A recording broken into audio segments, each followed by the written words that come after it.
Nemodia's capital city of Zara, her goal remained the same: the protection of her people.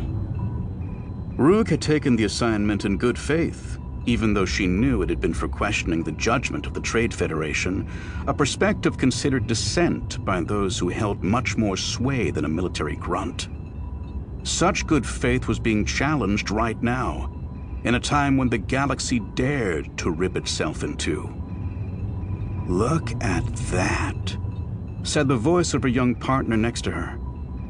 Keetar Noor's mouth opened, holding a thought in limbo as a thick, dull gray began to envelop their craft, visibility coming and going from the cockpit of their patrol ship.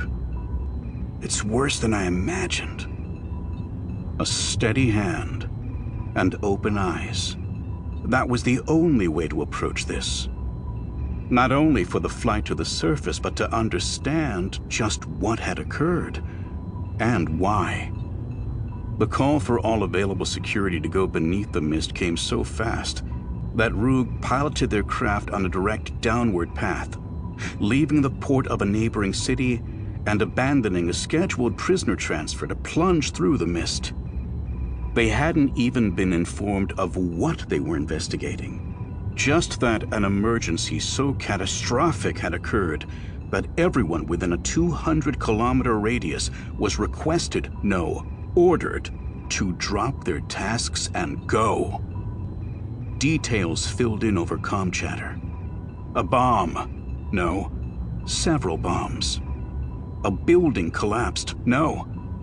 An entire plaza. No. Despite the speculation on the comms, the reality of the situation became clearer with each passing second, and it was far beyond what anyone could have ever guessed.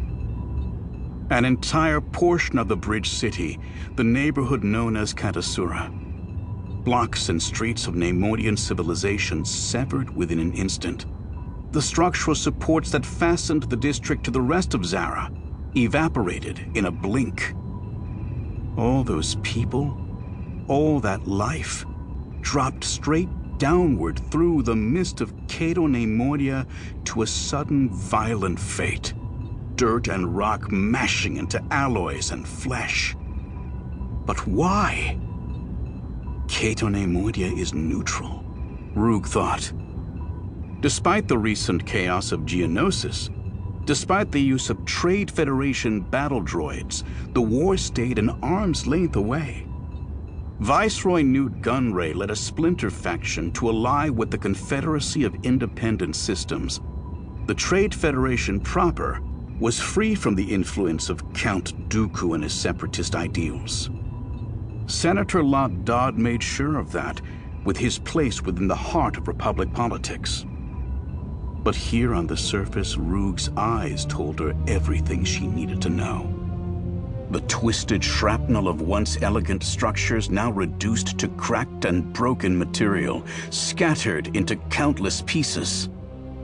As the shuttle approached, the devastation amplified with each passing second.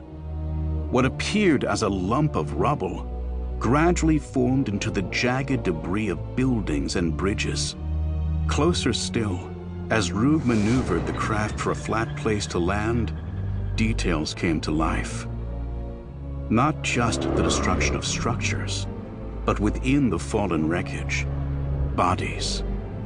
So many bodies of so many ages from so many walks of life.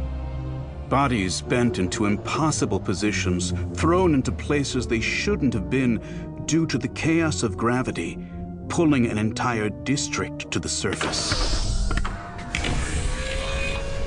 And through it all, so much smoke.